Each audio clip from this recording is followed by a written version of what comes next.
results in disaster and death. And it is the communities with the least resources that suffer the most. In Northern European countries, such as Finland and Norway, both people and infrastructure are less prepared to adapt to the rising temperatures that we're seeing now. Actionable solutions exist to deal with extreme heat. And I am proud of the Adrian Rockefeller Foundation Resilience Center's work in launching this heat season campaign. I want to thank and salute the mayor for taking bold action for the citizens of the city of Athens and the many public officials and leaders of like-minded organizations who have endorsed the campaign's launch in Europe. You will hear directly from the mayor in a moment. This campaign will raise awareness of the risks posed by our increasingly hot world and the solutions that individuals and governments can bring to their own communities to build their resilience.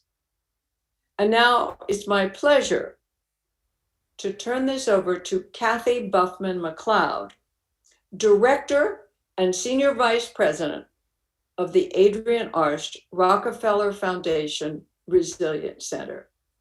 Kathy, take it from here. Thank you very much, Adrian. Thank you for making this work possible. Thank you for the inspiration you bring us every day. I am so happy to be live from City Hall in Athens, Greece, with the mayor and our colleagues, and on Zoom here with our great colleagues and global colleagues to be launching the heat season campaign for Europe. And as Adrian said, I'm Kathy Buffman Macleod. I'm the director of the Adrian Rockefeller Foundation Resilience Center. We're proud to have formed and manage and host the Extreme Heat Resilience Alliance and City Champions for Heat Action. The temperatures speak for themselves, the impacts speak for themselves. You'll hear plenty of statistics and plenty are available. I'm not going to do numbers today. We don't need to. People are getting sick, people are dying. It's getting worse. The International Energy Association agency, says that in 2020, we will have the biggest set of emissions in a decade. And so it's just getting hotter, and the people that did the least to cause this are bearing the brunt of it. And so I am very pleased to launch the heat season campaign for Europe.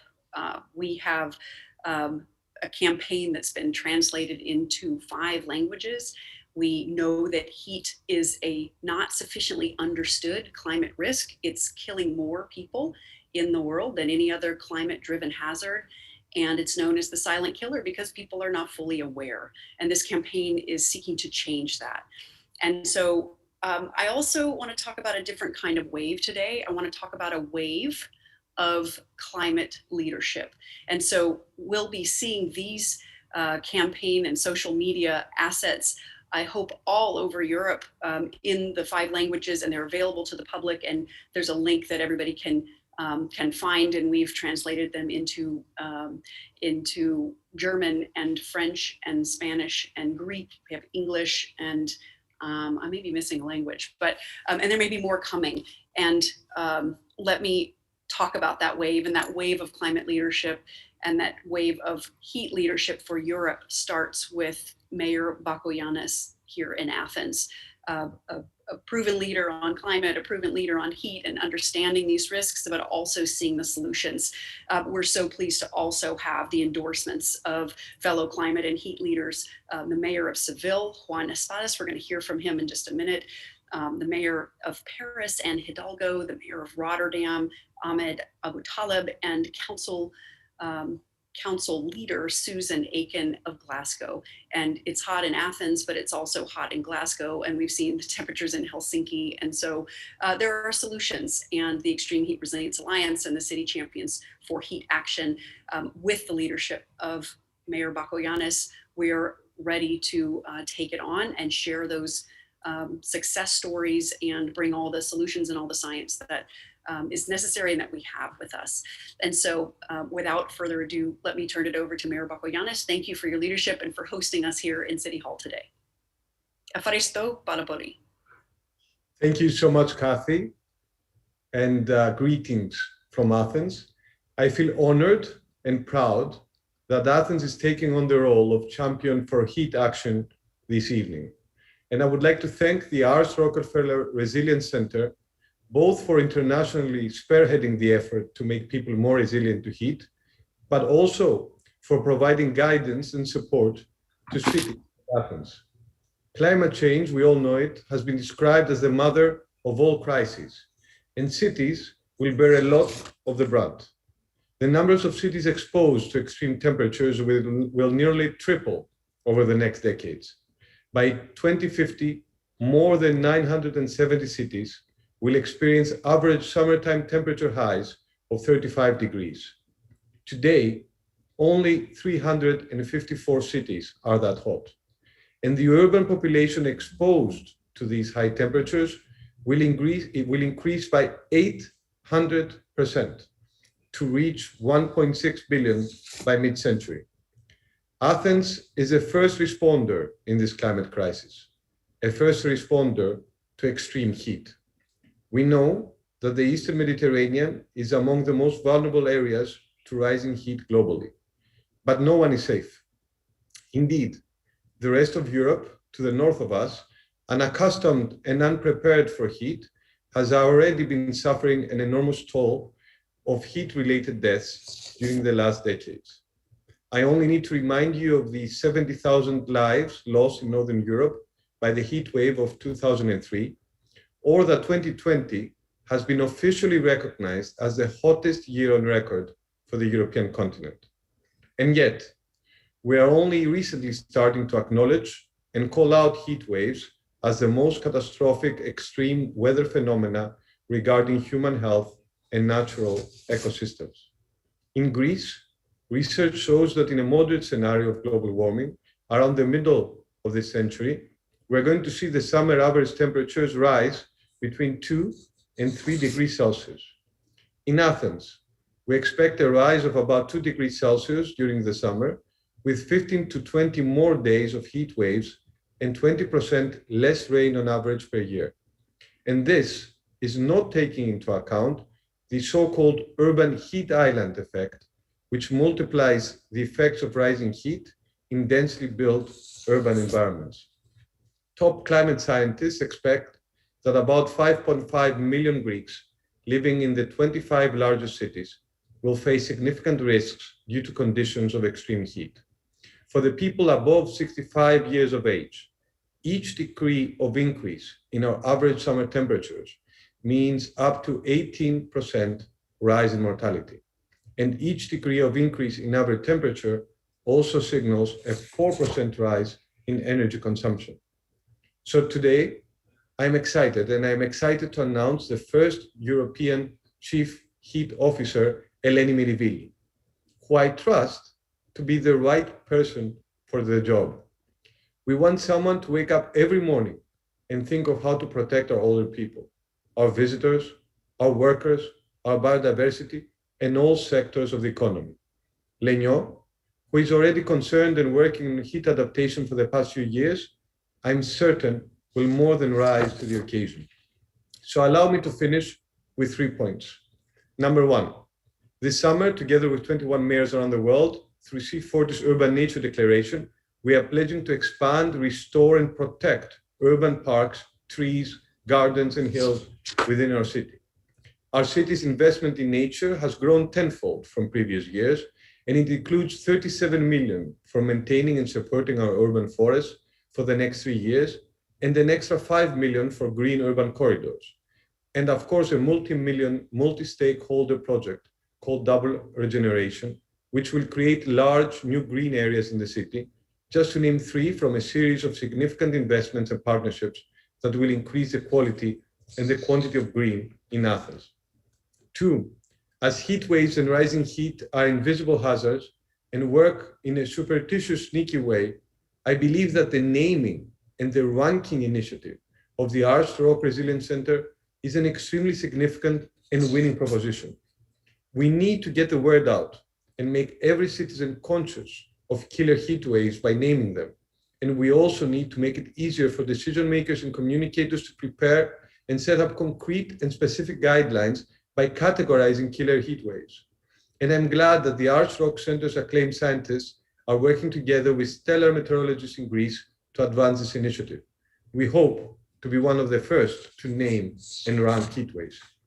And three, I want to express my gratitude to my colleagues, Mayor Hidalgo, Mayor Abudalabe, and Mayor Espadas, my friend, Dr. Phoebe Kunduri, Dr. Bernstein and Dr. Lagubardos, climate champion Miguel Topping, Lawrence Sorkin and the Resilient Cities Network, Mayor Rodas and the World Economic Forum for their inspiring work on climate change and their support today for this important effort. And I would like to invite cities around Europe to join the City Champions for Heat Action initiative, and especially cities that have been working on heat resilience, as well as cities that are beginning now to address this risk. We need to work together, sharing tools, knowledge, and experience to face this deadly phenomenon together. Allow me now to give the floor to our very own and special Lenio Mirivili. Thank you, Mayor. I should start by saying that I'm very excited and proud to be the first Chief Heat Officer in Europe. I'm proud to be part of a European movement building resilience to extreme heat, spearheaded by cities. We're starting to wake up, finally, to the dangers of rising heat, to people's healths, to the health of ecosystems, to our economies, and crucial to our survival resources. We have a window of opportunity to act and prepare, and now is the time. Athens, as the mayor said, is one of the most vulnerable parts of Europe, the most vulnerable to heat capital, actually, of Europe, and is a founding member of the Extreme Heat Resilience Alliance of the Adrian and Rockefeller Foundation Resilience Center. And also it's one of the core partner cities that is spearheading today the City Champions for Heat Action. And specifically Athens is doing this for the European continent. An initiative that will bring a lot of technical expertise to our city and work with other cities as well to kind of build up momentum and capacity in basically protecting the most vulnerable populations to heat and changing our cities, making them greener and more beautiful. So what does a Chief Heat Officer do? Well, a Chief Heat Officer wakes up every morning thinking of how to raise awareness among decision makers and among the people of Athens about the dangers of extreme heat. Then a Chief Heat Officer coordinates with a cross-departmental climate action team that exists already in Athens. That's focusing on adaptation, and with the Department of Adaptation of the region of Attica to make sure that city initiatives are heat risk informed. And finally, one of the main tasks is to create a heat health task force with representation from multiple government agencies, local businesses, nonprofits, academics, and much more, to make sure that the city really kind of builds up its momentum and finds way to deal with this extraordinary risk. I will be an interim chief heat officer. So I will be in the next few months finding the right person in the municipality of Athens to take my place. But until then, I'll be waking up every morning and making sure that all this work is moved forward. And I'm really, really happy about that, and also about coordinating with other European cities to do this. And without further ado, I am very happy now to give the floor to Mauricio Rodas, former mayor of Quito and co-chair of the Global Commission on Biodiversities. Mauricio, the floor is yours. Thank you so much, Lenio, for that introduction.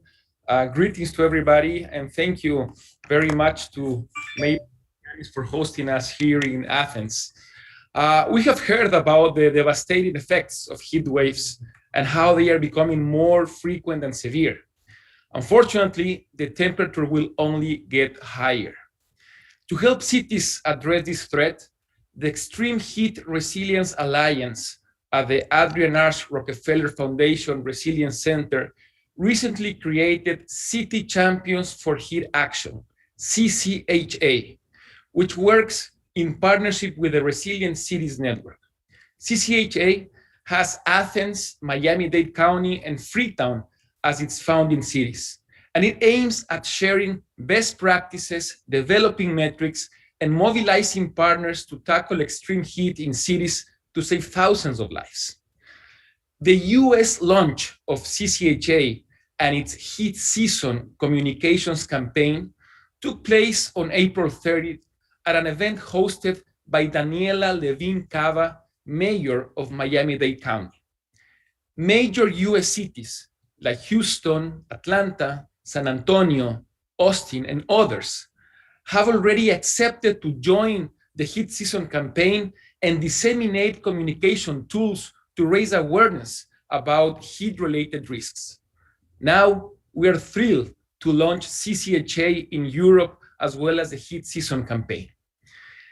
There's a close connection between protecting and restoring biodiversity in cities and mitigating the effects of climate change impacts, including extreme heat.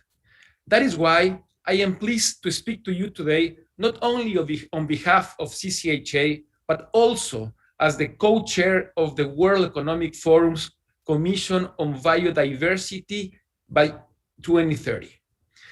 This is a global initiative launched by the President of Colombia and the World Economic Forum to develop resilient, prosperous, and equitable cities that live in harmony with nature.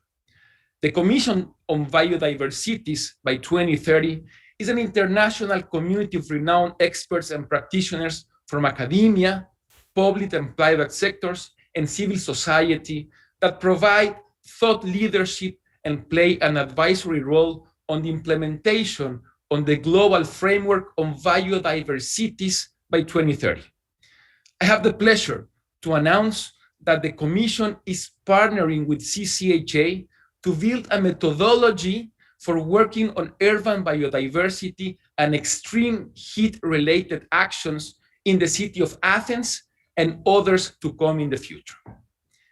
Mayors around the world are demonstrating extraordinary leadership in dealing with some of the world's most pressing issues.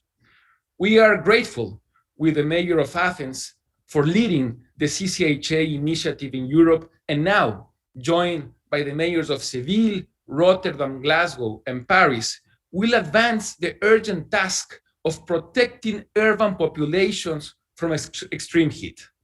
Now, I would like to pass it over to Juan Espadas, the mayor of Seville, Spain, who has been passionately and effectively promoting the climate change agenda in the European continent.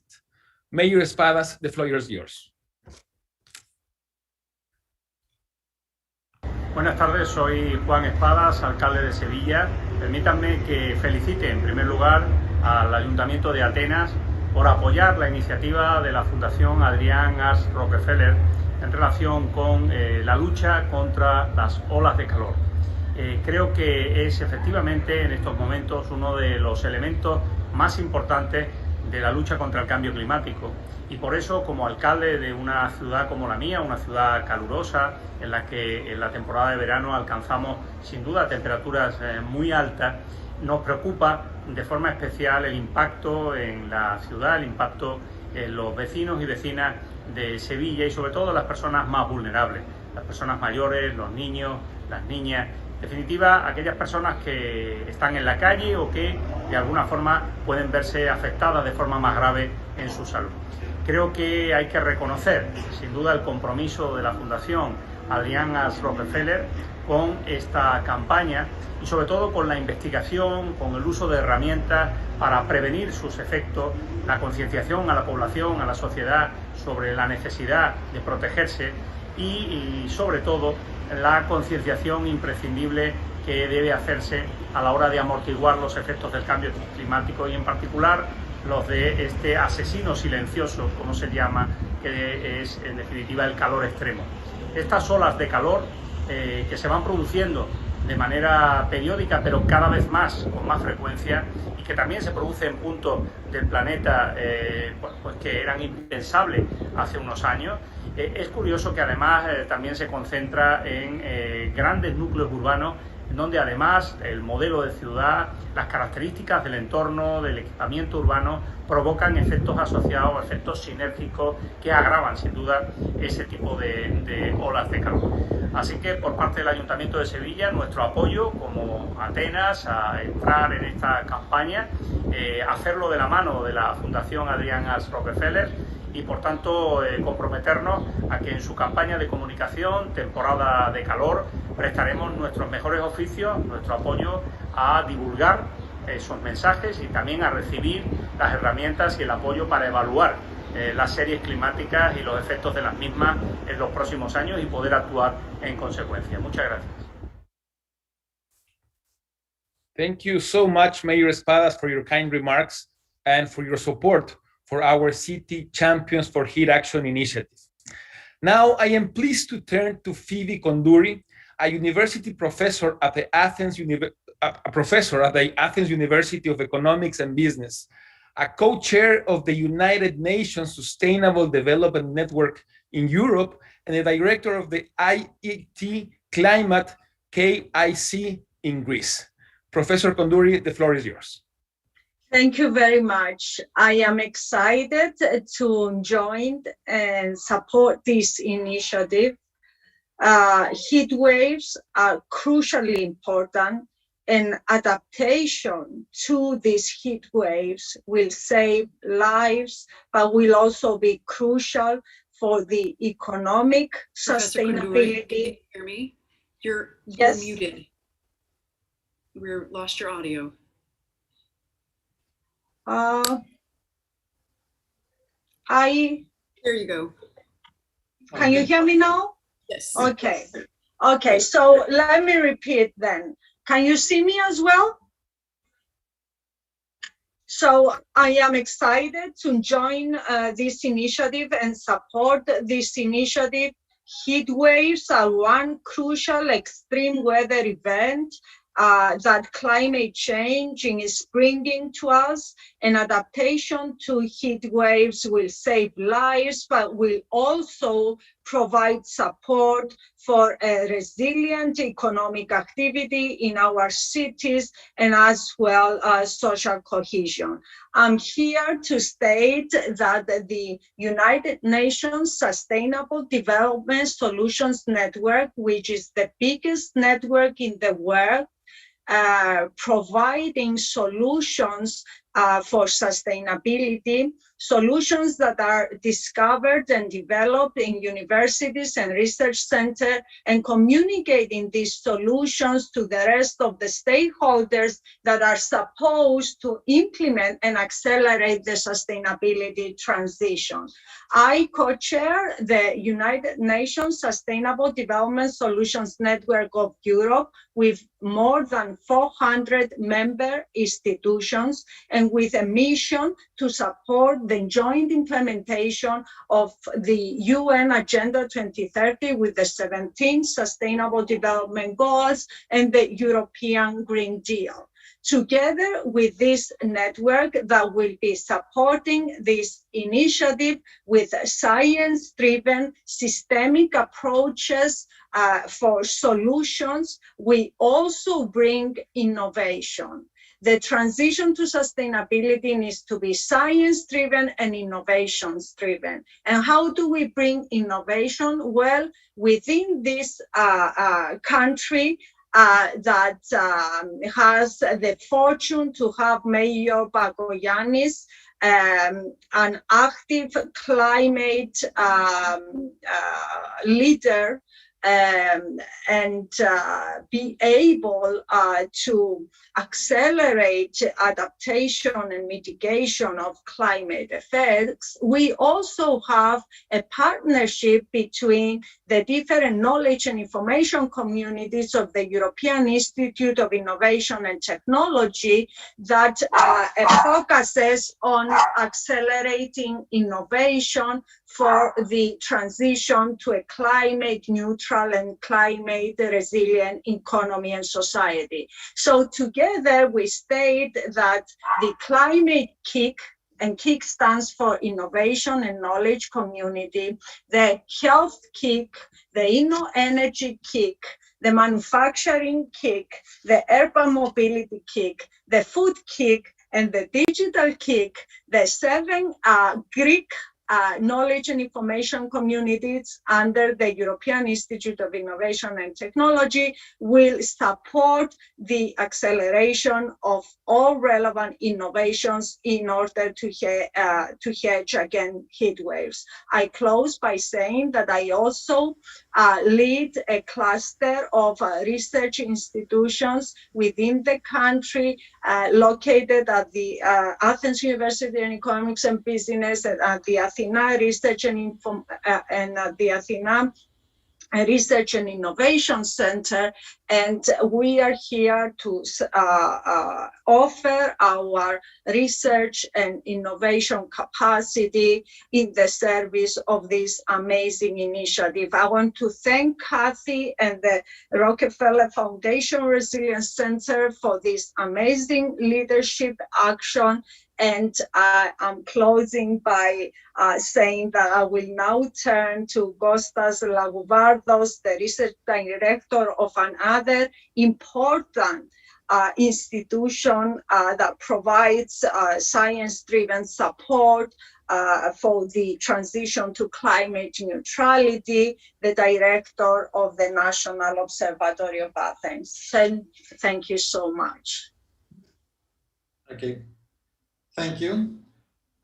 Good afternoon from the National Observatory of Athens. When I first heard from Kathy and Lenio about this initiative to rank and name heat waves, I found it an excellent idea. 4 years ago, we started at the National Observatory of Athens to name storms, to name storms that give floods, give high impact weather. But and we found that this initiative was very well accepted by the people, by the media, and it helped to raise awareness about an upcoming weather event. And this idea to rank and also to name heat waves, we found it at the National Observatory is an excellent idea, because this will be on the same way to help to raise awareness of people from a silent killer, like I think Mayor Bagoyanis said before, which is the heat wave. Athens is a hot city. Many cities in Greece are hot, and they are expected to become hotter in the next decade. So there is a problem that we face it now, and we'll face it more often in the future. What we can do? We have to use science, and you have to use observation and forecast. Our aim is working together with the science from other countries participating in this initiative, is to build an early warning system that will help us to rank the heat waves according to the expected impact on the population and the extension of the heat wave related to the density of the population. We can use forecasts for the purpose in order to give the first warnings about an upcoming heat wave and about the duration of this event, which is very important. And also during the event to use local observations, dense surface networks like the networks we operate at the National Observatory of Athens in order to provide continuously to the people information about the evolution of temperature and other parameters like humidity, for example, for discomfort. And I think that these early warning systems are systems that are not very expensive. They can be built very easily built in and operated by scientists together with the policymakers in order to provide this vital information to the authorities, but also to the public. For us, it's of paramount importance to build a system in order to provide this information to the general public. And I'm looking forward for the next steps and how we can collaborate all together in order to make this dream a reality. Thank you.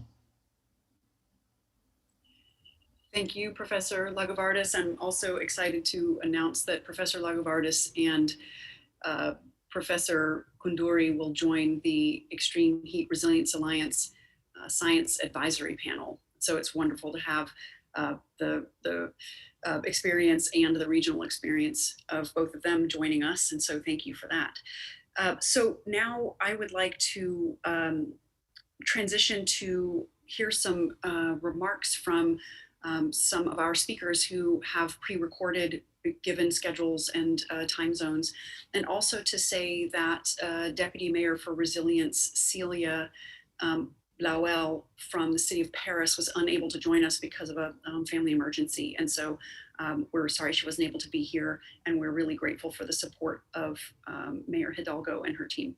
So first, we'll do them in rapid succession. First, we're going to hear from Nigel Topping, who is the UK high-level champion for COP26.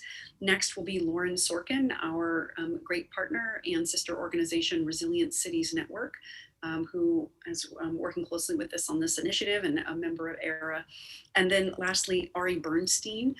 He is a senior fellow for the Adrian Rockefeller Foundation Resilience Center, and he is the director of the Center for Climate Health and the Global Environment at the Harvard T.H. Chan School of Public Health. And so we'll quickly hear from them, and then we will get to Q&A and answer your questions. Thanks so much, and roll to the video. Thank you.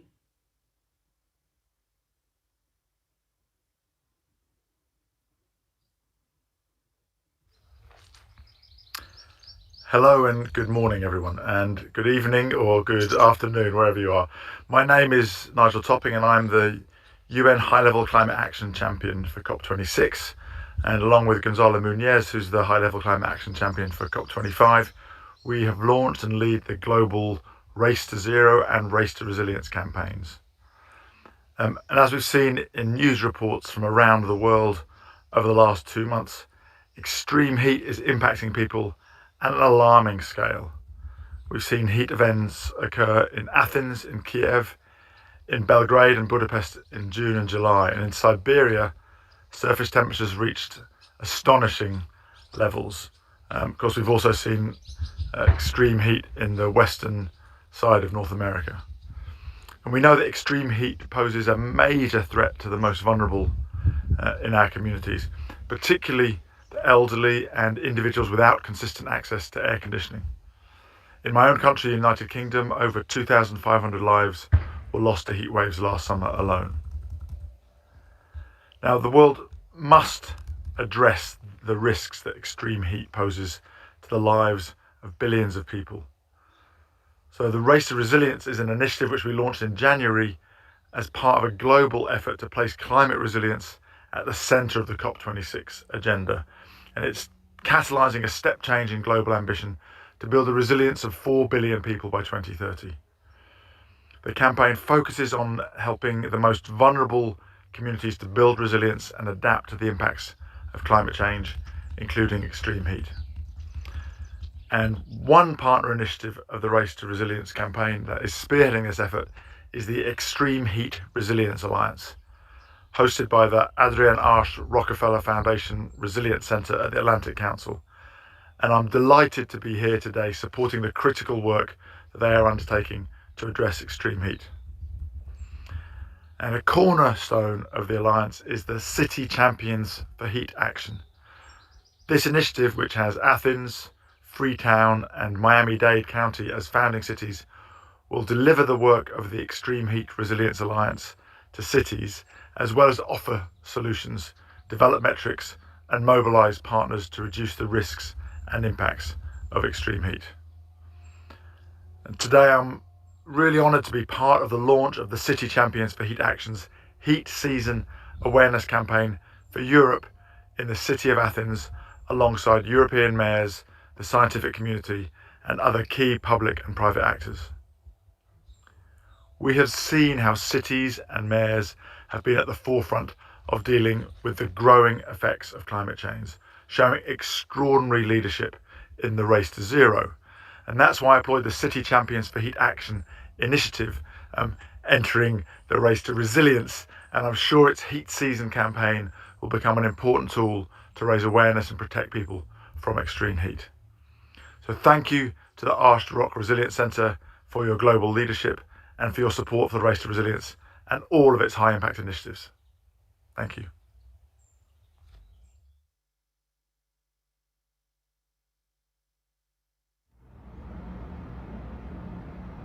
Greetings from Singapore. I'm Lauren Sorkin, Executive Director of the Resilient Cities Network, and I'm pleased to be standing virtually with you as part of the City Champions for Heat Action, partnering with the Adrian Rockefeller Foundation Resilience Center in the launch of Heat Season Europe in Athens.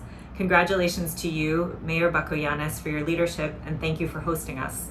Extreme heat is a rising challenge for cities around the world. As a silent killer, it is threatening our most vulnerable populations, and it really tests our resilience. Urban heat is becoming more extreme every year as we all bear witness to the impacts of climate change. And estimates tell us that by 2050, 1.6 billion people in urban centers are going to be exposed to extreme heat. It's even more complicated in today's times, where we grapple with an ongoing pandemic. COVID is a stress, and a heat wave can be a deadly shock.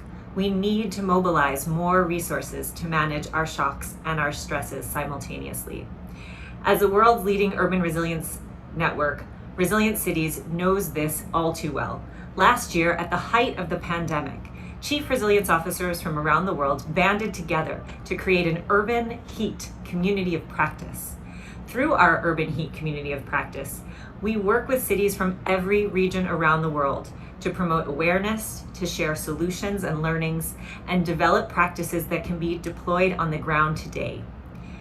We know it's important to be proactive and to get information and solutions into the hands of people who can use them. As Rotterdam Mayor Abu Taleb, a member of our board of directors, said, though we're still taking stock of how extreme heat will impact our vulnerable communities, our infrastructure, and our city systems, there's still a lot we can do and we must do to proactively adapt our infrastructure to be able to withstand these future scenarios.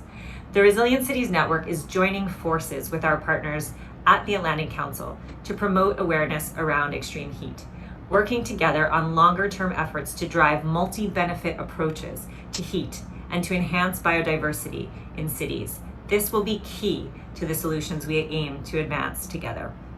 Together, we can help cities to be strong in a world where things inevitably will go wrong. Let's work together to advance urban resilience, protect people from extreme heat by advancing solutions that benefit cities and city dwellers well into the future. Thank you.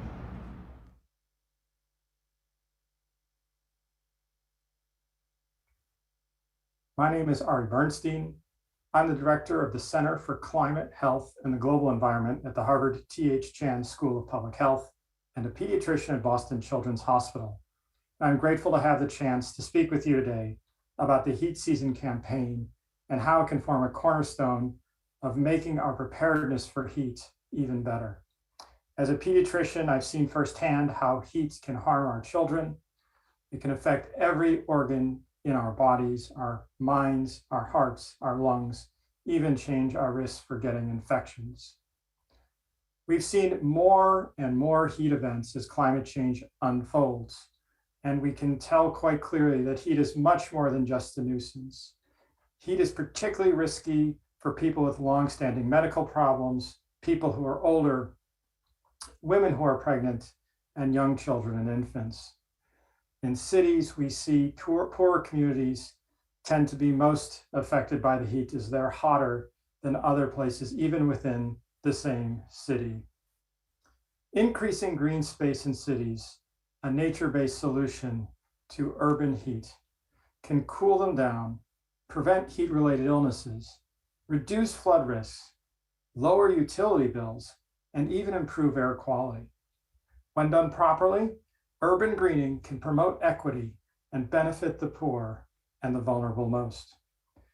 This is why I'm a proud member of the Extreme Heat Resilience Alliance, a coalition working to reduce the impacts of heat on the lives and livelihoods of the most vulnerable communities. I'm a member of the Adrian Rockefeller Foundation Resilience Center's work to raise awareness of heat in Athens and in Europe more broadly through their heat season campaign. And I look forward to working with the Extreme Heat Resilience Alliance and the Arsht Rockefeller Center in the future to move the agenda forward on heat risk awareness and connecting communities with the most effective solutions to this critical health risk.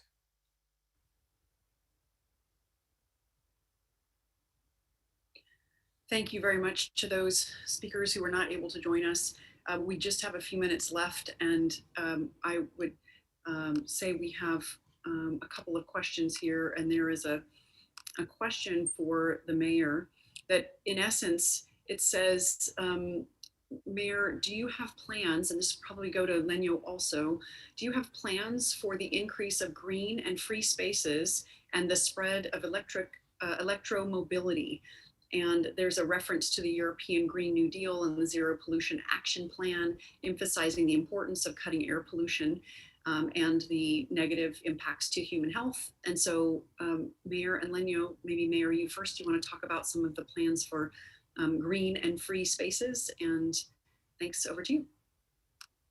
Well, many thanks. As we know, we face a global challenge that requires a local response, a global problem that requires a local solution. After all, cities are responsible for 70% of CO2 emissions around the world. So practically, in Athens, we are working bottom up with nature-based solutions. Let me give you some examples. A pocket park may not change the city, but it may well change a neighborhood. Or another example, we are investing in our urban lungs. Our hills, our parks are, as we speak, changing. And at the same time, we're making sure that we respect our ancient cultural heritage. And of course, we are working very systematically in bringing electric vehicles to the city of Athens. We're actually right now, and it's a pleasure for me to announce this evening, installing our very first electric chargers in the center of the city. Great, thank you very much. Thanks for that question. And I'm gonna wrap us up. I wanna say thank you to Mayor Bakianis for your leadership and for hosting us and for all that you have already done to help protect your city. And congratulate Lenyo Mirvili for her new role as the CHO, and all of our speakers and supporters, especially Adrian Arsht and the Rockefeller Foundation for their support. When this heat season is over, we'll be headed to the Southern Hemisphere where heat season gets started. And so look for us in Freetown, Sierra Leone, in Latin America, and in Australia. And we'll keep pushing. I want to underscore nature as a solution, early warning systems, and the naming and categorization of these heat events. And I want to say thank you again to all the members of the Extreme Heat Resilience Alliance and the City Champions for Heat Action, and leave you with this: people do not have to die from heat. There are solutions, and together we can find them and scale them and protect people's lives and livelihoods. Thank you again for joining us tonight, and stay tuned. Download the heat season assets, share them freely. Ευχαριστώ πάρα πολύ, and yasas. And these are, I'm telling you all of my Greek. I've learned a lot of Greek this week. And the final is Kali Nikta. Thank you for joining us.